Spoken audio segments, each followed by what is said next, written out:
From Acres USA, you are listening to the Acres USA podcast, a conversational podcast where we'll explore sustainable farming, regenerative practices, and the latest innovations in eco-agriculture with some of your favorite farmers and ranchers.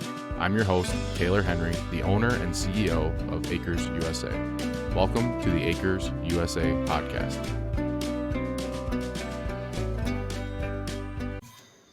All right, we are joined with Andre Liu. Andre, thank you for joining us. Andre has spent decades working with farmers, governments, and organizations across the globe. He is one of our authors, The Myth of Safe Pesticides and Poisoning Our Children, and it highlights the importance of organic farming and some of the issues with conventional farming. So, Andre, thanks for joining us. I think the first thing is, how's your season going, and what are you up to right now on the farm? Okay, yeah.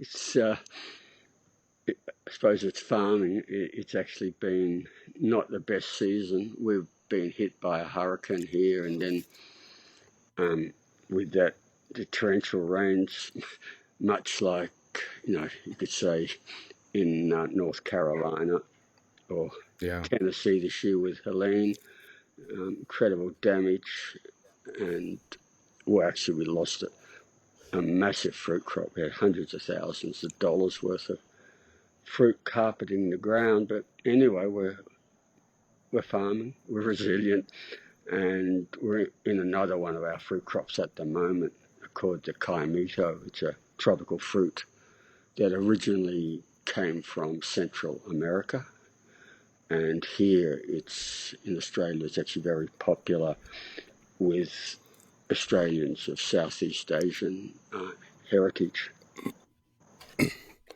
What would you compare it to as far as a fruit that people in the States would recognize?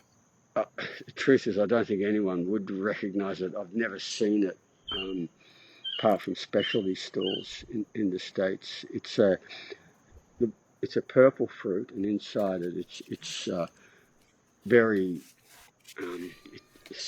rich and creamy and white. It's very, very sweet and the seeds are like a star. That's what we call it. The common name is a star apple, but the name in Latin America is caimito. It's a very, very sweet and juicy fruit. Yeah. Where's your farm located at? Okay, I'm in pretty well the top of the northeast coast of Australia. It's a place called Daintree. We're a very high rainfall area, very much like Costa Rica. We measure our rainfall in feet. This year, we've already had 15 feet. Wow! To put it into, and so we're an area with very dense tropical rainforest, and of course, off the coast we have the Great Barrier Reef as well. So it's an area of very high and unique biodiversity.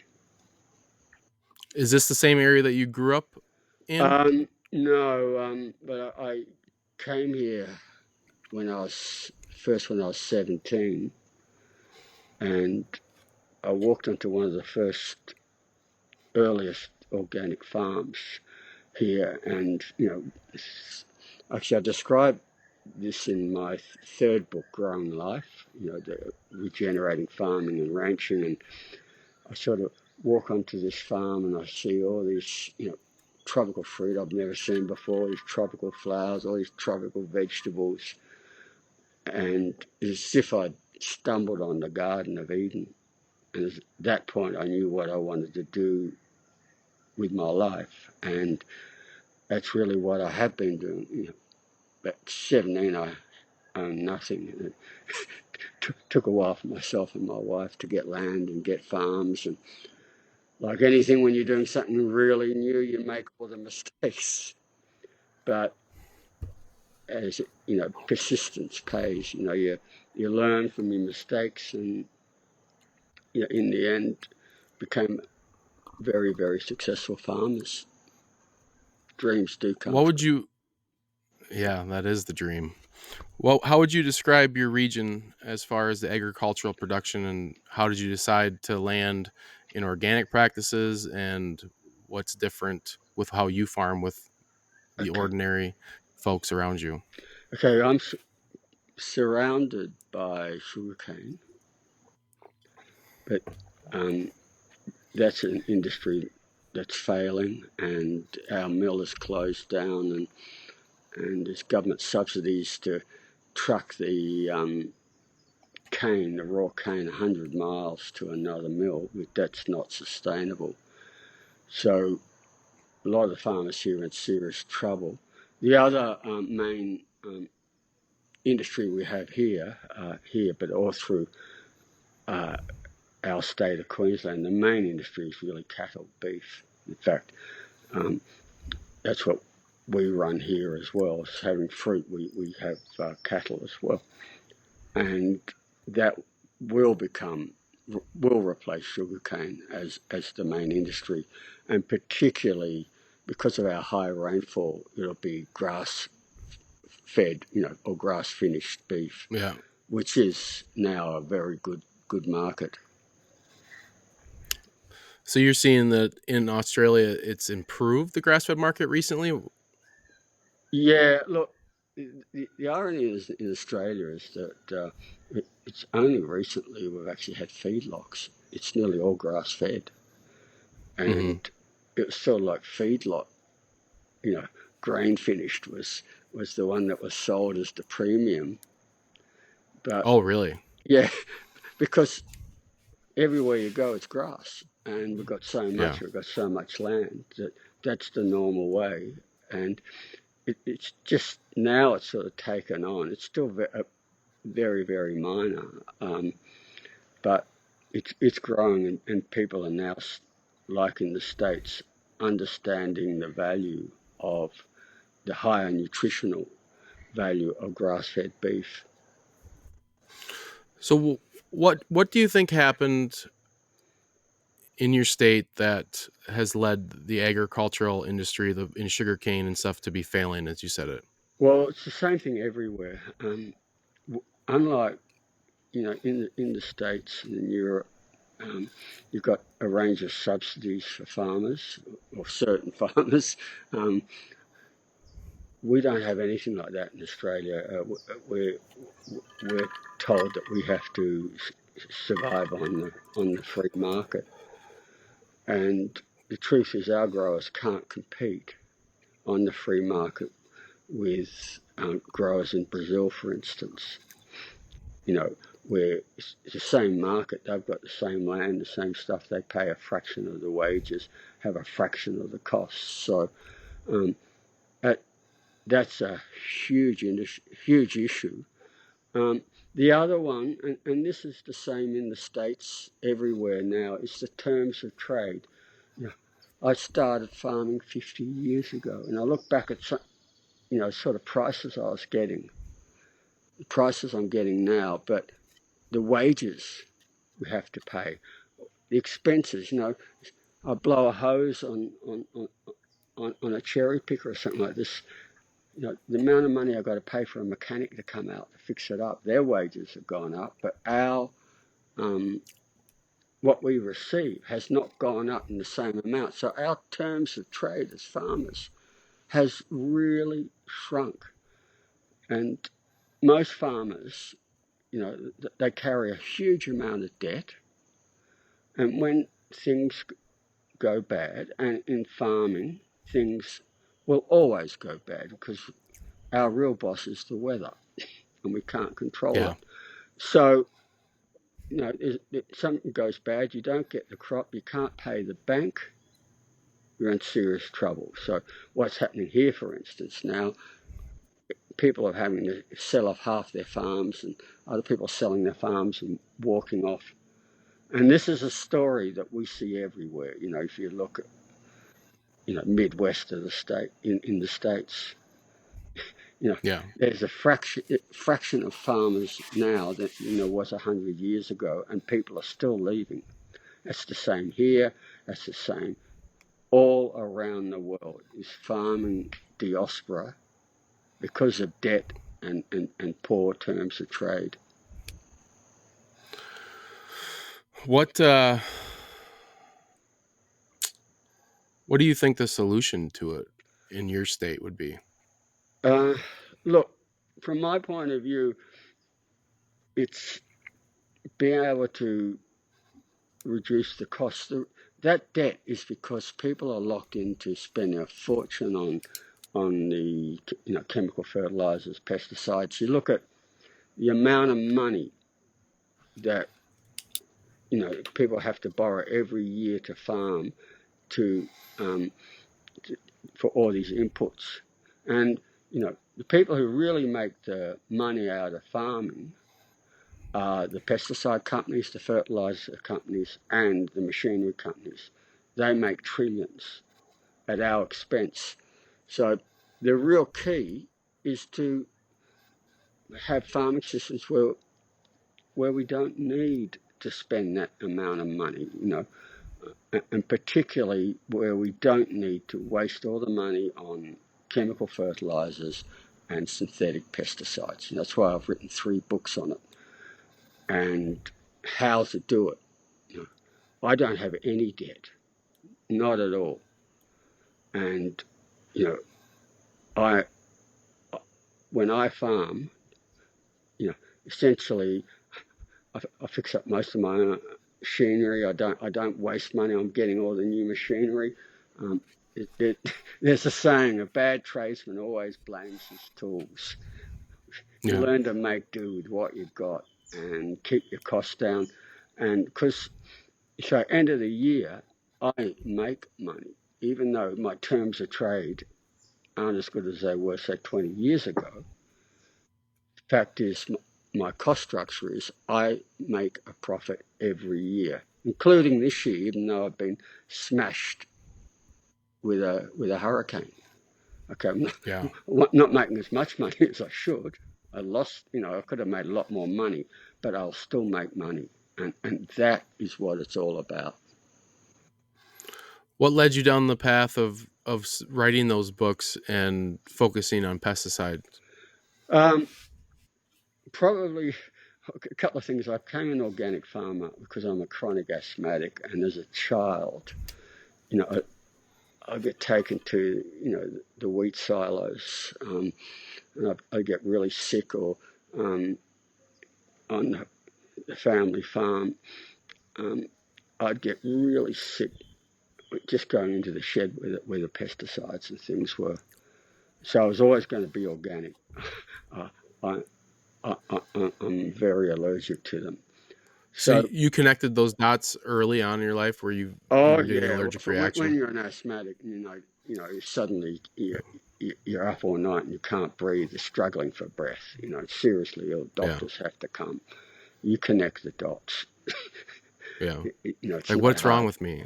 Yeah, Yeah. exactly. And so it was always about not using them. And can I say, in the beginning too, there's, in my case, tropical agriculture and tropical fruits. There was no book on it, and I Yeah. had to learn through trial and error, which I did. But why I wrote the first 2, the Mr. Safe Pesticides and Poisoning Our Children, I got sick and tired of being told there was no evidence that these pesticides were harmful. The whole thing, like the EPA will say, oh, we've done all the testing, they're perfectly safe, if used, per, the official way of using it. Yeah. That sort of, I'll say is crap, because what I did in the Mr. Safe Pesticides is just show that it's rubbish. And in fact, I'll say it, because when I wrote the second book, Poisoning Our Children, I realized that our children are the most vulnerable. And in this case, I wrote it for mums and pops, particularly young mums, because what I found is that children are being born pre-polluted. They're getting or from breast milk and all these developmental phases with pesticides. And they're not getting it because they're farmers. Most people aren't farmers. Most people get their pesticides from the food they eat. And I really wanted to get that across. And the other one I wanted to get across is this. There is not one peer-reviewed, published scientific study that shows that any pesticide is safe for children. Not one. And I'll say it again, and I'll put it out. Prove me wrong. I've been saying this now for more than a decade publicly, and no one has come and said, here's a study to show this is the safety level of one of the thousands of pesticides we use. Doesn't exist. On the other hand, I can show, I've got thousands of studies now in my files that shows that the smallest amounts are doing considerable damage to our children and their development. And it's a major reason for all this suite of chronic diseases that we're seeing in our society. What were some of the things that when you were doing the research for it that you discovered and as results of these that gave you some of that certainty? Okay, you know, when I learned that the whole testing is a scam, and The what? the testing for safety is a scam. Oh, yeah, yeah. And you know, the truth is, when I looked at it, I realized that most of these toxicologists and their regulatory agencies, such as the EPA, are corrupt and they're captured by industry. So when all pesticides are a formulation of multiple compounds, the manufacturer only has to name one to be tested. And that, and on the basis of that, they then say the whole formulation has that toxicology, which is rubbish. Because So where they test one compound, say yeah, it's safe, and they tie it to the rest of the. yeah, exactly. Yeah. And that compound quite often is just 1 or 2, 3, 4%. And it's got all these other toxic compounds in there that are added as synergist. Synergy means that you put it there because you make a compound even more toxic. And how can you add something to make something more toxic and then you say it isn't more toxic? It's just absolute rubbish. So the truth is, not one pesticide, brand pesticide that is used has been tested for, the common diseases that we have in our society, like cancer, like birth defects, like, various hormonal diseases, diseases like asthma, causing obesity, all these sorts of things, diseases that people have. Not one of the compounds that are actually used in farming and on our food has been tested for any one of these diseases. Why do you think they became captured? Money. Yeah. And secrecy. Look, And then the other. who's fronting the money? Okay, the actual pesticide companies. Yeah. We call them the poison cartel. They are a cartel, particularly now they've organised under an organisation called CropLife that is actively targeting people like myself and others. That's just actually come out very strongly just about last month. Articles on the New Lead and the Guardian and others showing that they've got files on us and how they target us. But the way it works is that these committees that make these decisions are largely secret. Where we do get the information, we find that the people who sit on them are generally people who receive all or part of their income from these companies, so they've got conflicts of interest. And then what we find also, there's the revolving door, is that a lot of the people from the regulatory agencies end up, after they've approved these chemicals, end up getting really good jobs as vice president of this and vice president of that in these pesticide companies. And at the same time, people from the pesticide companies get jobs in the regulatory agency to make sure that they get to approve their company's products. It's a completely hidden and corrupt process. The other one that is really corrupt is this: that the gold standard in science is what's called published peer-reviewed papers. It's in a reputable journal, and it means that someone like myself and other professionals, we can read that paper and look at how they decided, that this compound was safe, for instance, and the residue levels are safe. And we can look at that and we can debate that and we can agree with it or disagree with it, but that's how science should work. And Yeah. that's the gold standard. But they ignore that. That's when I talk about the thousands of papers we have that only take the papers supplied by the pesticide companies, and they are hidden from us. So as a researcher, I can't get that. They say, oh, no, that's commercial in confidence and you can't have it. And we'd say, hang on, that's the industry has supplied this information to say that, it's safe as used as directed. We have a right to see that. If you're putting poison in our food, we have a right to see that the research to show that it's safe. And they go, no, it's commercial in confidence. We go, it's not commercial. It's not a commercial formulation. This is public interest. It's hidden. Where we do get them is either they're leaked to us, and occasionally also through court cases for discovery or freedom of information. That's a very difficult process. They're very good at having high-priced lawyers to make sure we don't get it.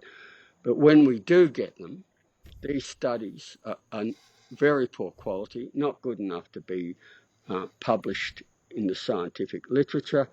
And in most cases, when we look at them, we find more evidence of damage. Yeah. Who who controls regulatory agencies in Australia? How does that work? Same way as the States, all around the world they're captured. Ours is amongst the worst and most incompetent on the planet.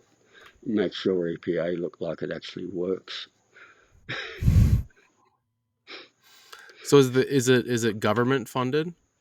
Well, supposed to be, but you'll find actually most of their income comes from industry. So in Australia, 94% comes from industry. So So how that's does so the regulatory team is technically a government employee, yeah, but they get paid by yeah. What they call it fees and fees to run fees. tests. Yeah, and but they don't. They run tests or fees to approve. That's what it is. Because And how Australia, do we rarely run tests. We wait till our guys wait till we get it from your guys. yeah. Pretty What slack that way. has there been like a rogue wealthy human that has gone through these processes and tried to submit research, or would they somehow block that? They Say will if a wealthy person funded research that could then be passed through the regulatory. look where that research does get done. It doesn't even have to be wealthy people. There's academics and other people who do it, they just ignore it.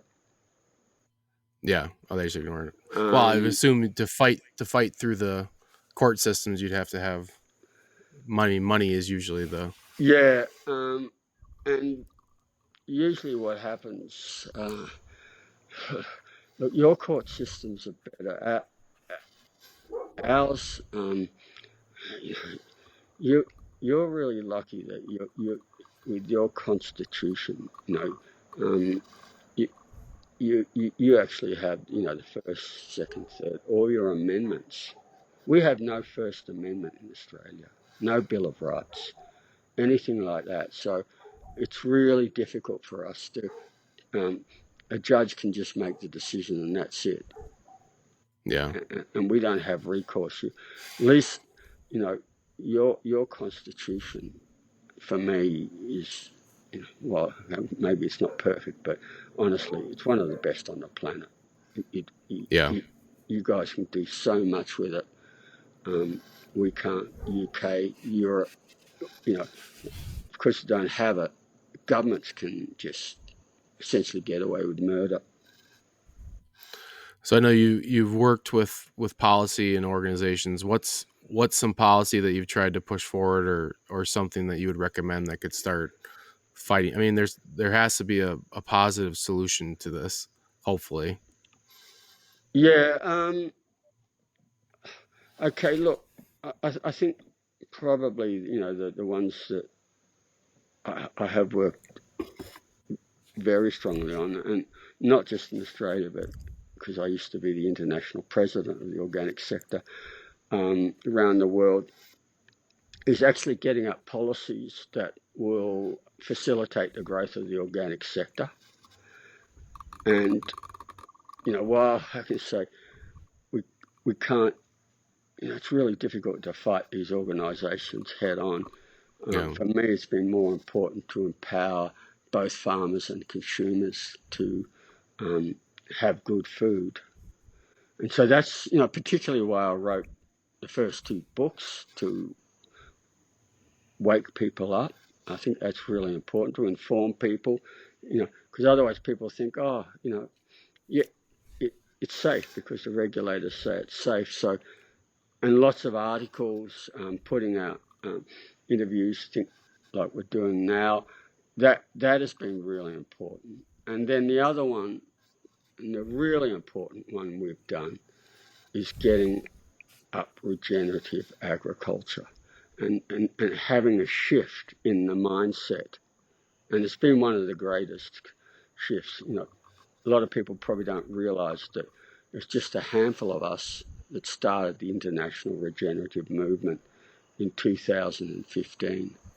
It was Dr. Vandana Shiva, myself, the late Ronnie Cummings, Dr. Hans Herron, and Steve Wright from Macola Health.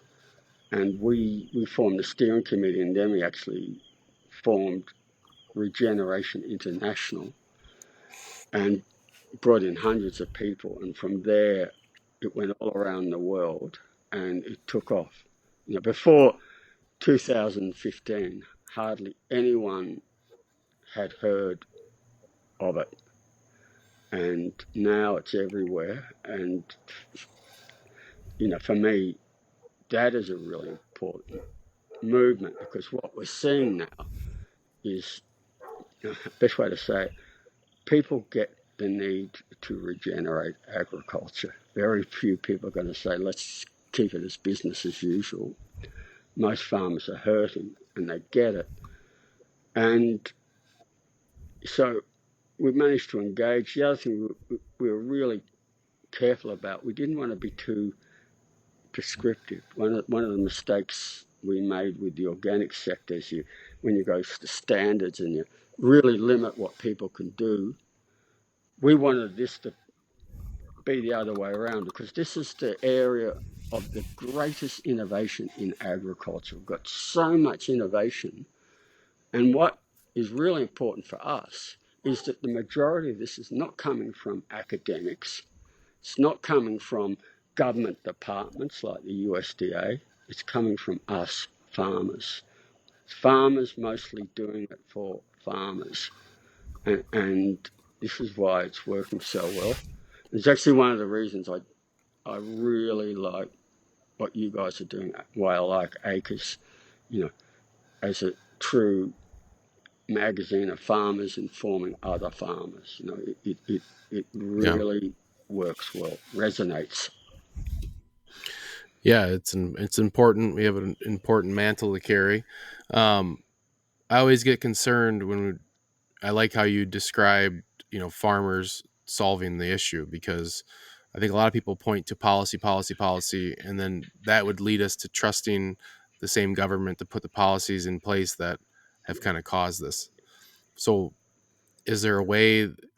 Would you say that your idea would be more of free market, free will of the consumer to educate them and make them make the choice? That'd be the way to disrupt this. yeah, exactly. Yeah, Um, Look, that's one of the reasons why um, we work with the Organic Consumers Association. The other side of it, a very important part of it, educating consumers, because you, they are as farmers, they're the people who pay us. They're the people who buy what we do. You know, farming, everything you do in farming costs you money. There's only one time you make money, and that's when you sell. And you know, the people we sell to are really important ones are the consumers. You know, not the, you know, generally speaking, the big corporations that buy our products, they're the ones that screw down our prices.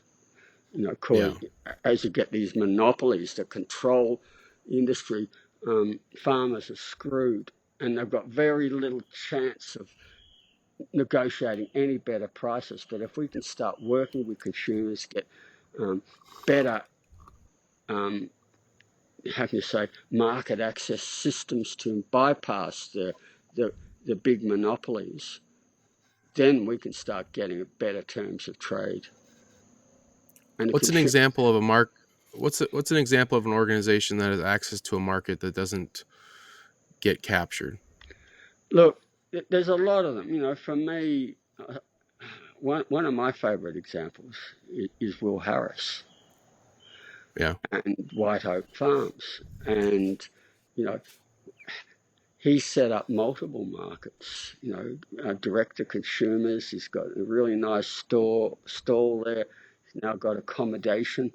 And, you know, he's, um, you know, for me, he's doing really well. He's competing very well against the cheap imported material, which I think is another issue. Um, I really do think that each government should be protecting their own markets from cheap imports. hmm, And, you know, this idea of free trade, um, it's only benefits, you know, the Cargills and Archer, you know, Midland Daniels, all those, you know, these organisations just make trillions, and the average farmer is just struggling because of market distortions and also the you know the economies of scale that they've got. We need to turn things around to protect our family farmers and say that um, really in our countries, family farming used to be and should be the basis of our nations instead yeah. of an almost extinct species.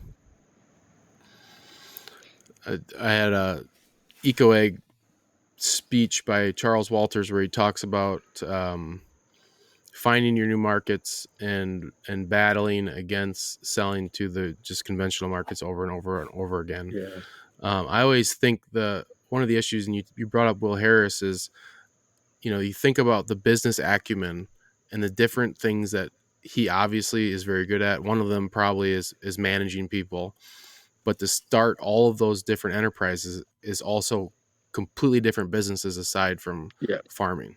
yeah, So, Charles, the interesting part is he was saying that, 25 years ago at a conference. But the same thing is true today, where yeah, farmers have to go beyond just the production of the crop. They have to become entrepreneurs and have to learn the different pieces of a business. Yeah, And whether that's fair or not, it's just that's the farmers are reality. tasked with the duty of having multiple different skill sets. Yeah. Look, can I say it is really important? That's been the big thing for me, is realizing that, you know, in the past, there's this idea once the crop passes the farm gate, um, that's it. It's not, you know, you have no more responsibility. But I learned that my responsibility goes all the way to the consumer, because I want to make sure that what I produce, when it goes to the consumer, it's the best quality. That's repeat Well, business. and that's just first class business, Yeah, business advice. It's just you want feedback from your customers. Most people are afraid of that because it could come back negative, but that negative feedback is as important as the positive. exactly. Exactly. You don't be frightened to fail, and you get the negative feedback where you go, okay, what do I do to turn it around and make Yeah. sure that every send, um, the quality is there. And you know what I, in our packing shed, always say, people buy with their eyes, but they come back for the taste. Not only looks good, it's got to taste good. And as a Yeah. result, my agents in the markets would always pay me more, because the their buyers would request my brand over the other brands in the market. So, you know, I increased my terms of trade just by doing that. Understanding, you know, like you go down to the market and you see, what does your product look like when it arrives? It looks beautiful when it leaves the farm, but the people are going to buy it, you know, it's when it arrives A to lot them. of handling in between that. Yeah, what does it look like on the shop shelf? You know, and Yeah. if it looks shit, I shouldn't swear, but if it doesn't look Hey, that you're good, fine. um, you know, what what has caused that? How have I got to package it again? You know, so it keeps, it looks good.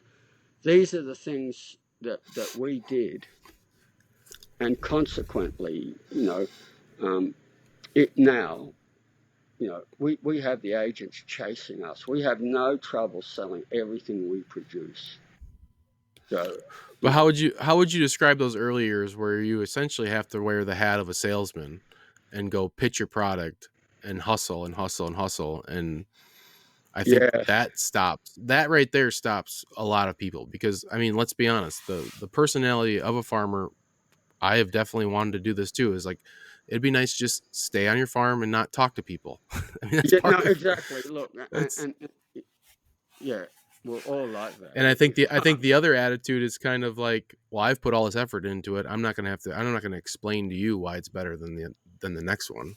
Yeah, I know that, but end of the day, I want to be paid and Yeah. make a profit at the end of the year. Otherwise, But you it's know, it's pushing it's pushing through those uncomfortable times. yeah.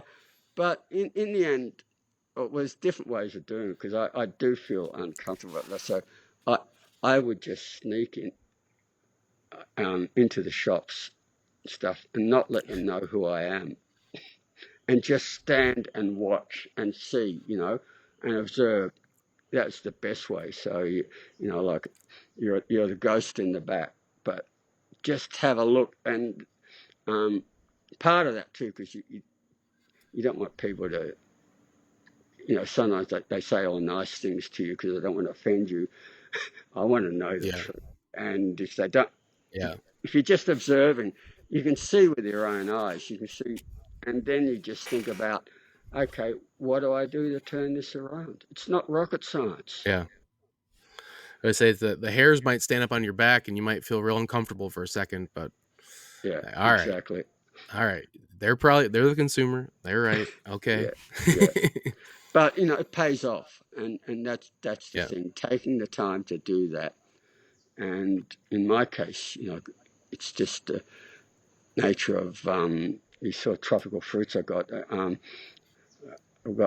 a local market, but a lot of it I produce tons and send off pallet loads, and that's got to go 1,000 miles away or 2,000 miles away to um, cities in the south of us. the big cities in the south of Australia.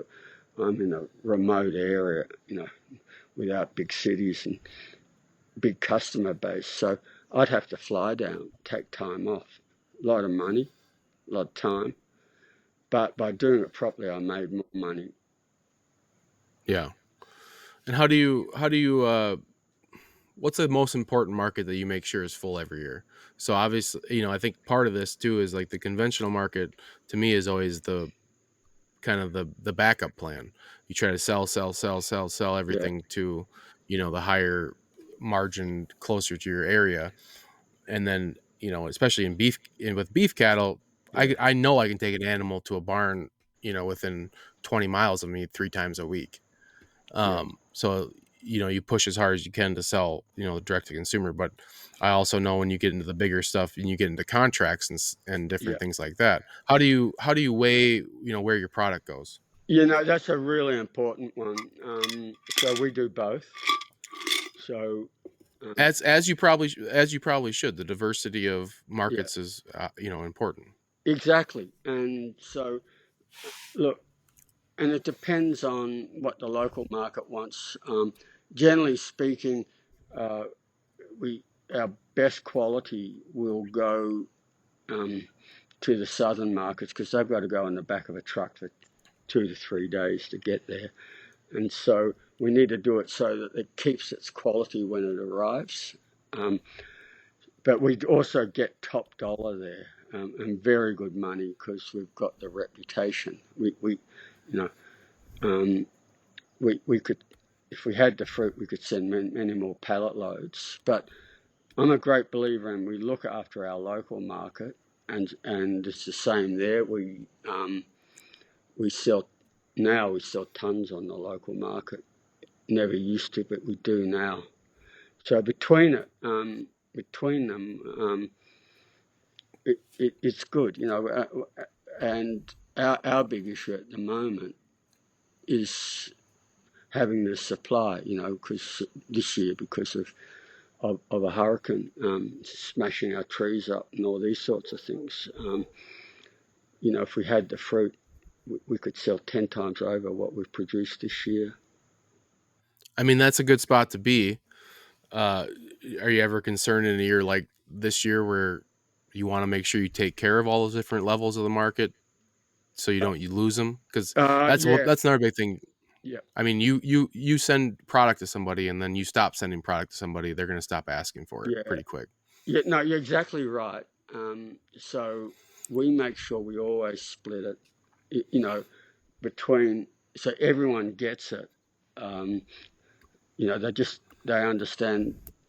You know, Yeah, we, we've had bad weather, and we can't give them as much. But you look after your market, and you're right.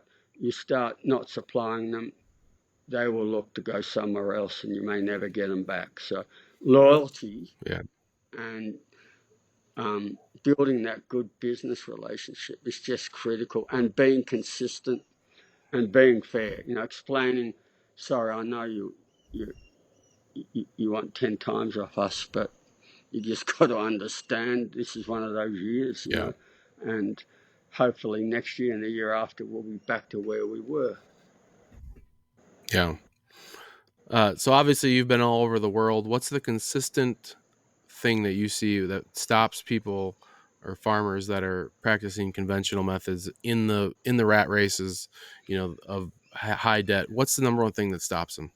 Okay, look, debt um, is a big driver because there's the fear of when you change to something new, there's the fear of failure. It's a really important issue because failure means the bank owns you. Crop Hmm. failure, so you know you mightn't be happy with it, but you not with what you're doing, but you know it works, so you'll stick to it, and that's the way most farmers are. So the critical issue is helping people make those first steps of change. And when I work with farmers, I run training workshops with farmers all around the world. And I always say, look, you don't start on a big change. What you do is you start to think through where you want to go, and just pick a small part of your farm, but an average size. Don't pick the worst part, because you don't want to set yourself up for failure. Don't pick the best part. You don't want to make it too easy. Pick an average part and just start and small, and just start trialing the changes that you want to make. Because whenever you do something new, you make mistakes. It's very rare that you do something new and it just works out absolutely perfect in agriculture. But you learn from these mistakes, and you say, okay, what do I need to do it better? But because it's just a small area, it's not really costing you anything. You're not going to lose your crop, but but just do it and be persistent, problem solve. You'll get it. You'll crack it. You'll get it right. And then when you're happy with it, then you can start an orderly expansion over a few years, scale it up over your farm. You take the risk out then. You've got something that you Yeah. know works. Would you say one of the biggest mistakes? Well, what do you think one of the biggest mistakes you've seen with folks trying to transition?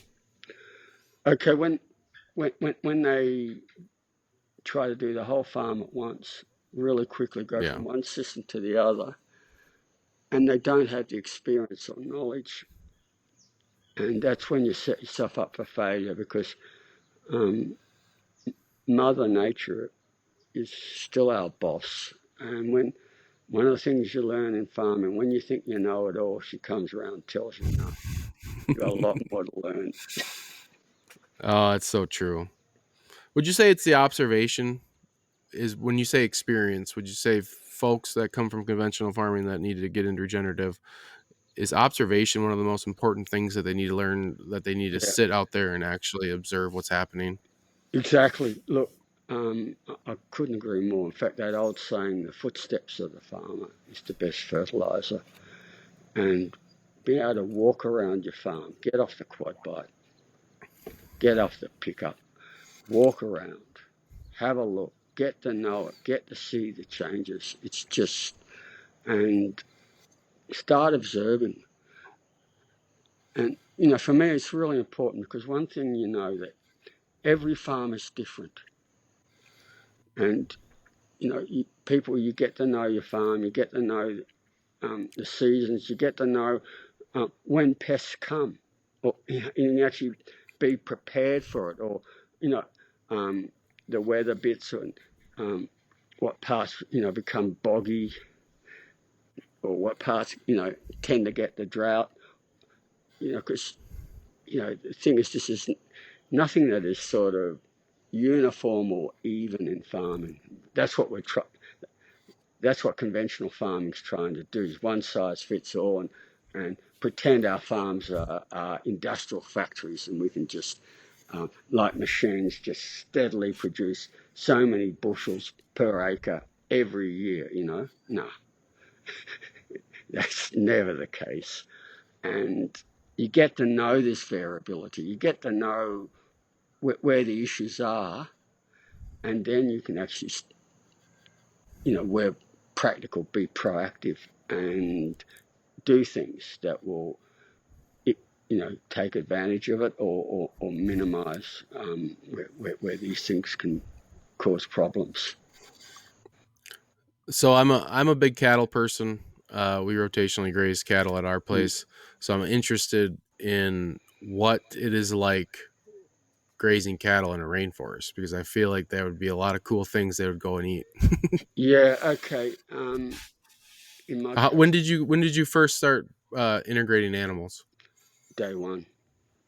Um, but when the trees were young, there are things like poultry, because Yeah, cattle and young trees don't work. Young fruit trees don't yeah. work together very well. And then, but now I've got mature trees. If cattle rub against it, it's not a problem. The main thing is I've got to when take them out. put them rotate them to other areas so that they don't eat the lower fruit, because they do like fruit. Yeah. Well, that's what I was wondering is do you run them through after you're done harvesting and have them pick up everything else that? Oh yeah, exactly. Yeah. And all the spoiled fruit, exactly. Let them in. Exactly right. That's a real advantage for me. It actually breaks the fruit fly cycle as well. When the fruit Oh, fly really? when the fruit fly go through the room and they're not very healthy. Yeah. Fruit fly eggs, actually, same with chickens and stuff. One of the geese were really good like that. In fact, the thing is about geese I like because they're not big enough to eat the lower fruit, and they would just follow us, and we'd just drop any bit of overripe fruit down, and that they would eat it all, and that really important for breaking the disease or the pest cycle. With cattle, I've also run them in the orchard, but I've also got dedicated fields that are essentially pasture. But in that as well, I've got shelter belts of trees. It's really important here because in the daytime, when the temperature's in the 90s and the really hot sun directly on them, it's just so important that they can go in these shelter belts. Also, when you get the heavy monsoonal rain, it's the same thing again. It stops their stress. It just, so important for their well-being, and as a result, the cattle just so much healthier. When you raise cattle, you're looking for that bloom or that blush on their coat, and Shine. the shine exactly, and the conformation and everything. You just yeah, probably like you. I love cattle. They're awesome. Sorry, I said they're awesome. they are awesome, and Yeah. they're also I always say bedded down shiny cattle are the yeah, sign for a healthy herd. yeah. Well, it's been great talking to you, Andre. This has been a excellent conversation. I know you've been part of Acres here for a while. We'll keep her moving forward. That's what we're gonna keep working and keep getting this good information out to people. Thanks, Andre. I appreciate it. Thank you for listening to the Acres USA podcast, a podcast production of Acres USA. Find us on Spotify, Apple, Google Play, and other popular podcast platforms. Acres USA is North America's oldest publisher on production scale organic and regenerative farming. For more than 50 years, our mission has been to help farmers, ranchers, and market gardeners grow food profitably, regeneratively, and with nature in mind. Find our books and other Acres USA media and learn about Acres USA events at acresusa.com. Read our online magazine at members.acresusa.com, and we'd like to thank Acres USA staff for their contributions to producing this podcast. This episode was edited and engineered by Weston Larson of Acres USA. We're grateful to our guests for taking the time to talk with us about their experiences.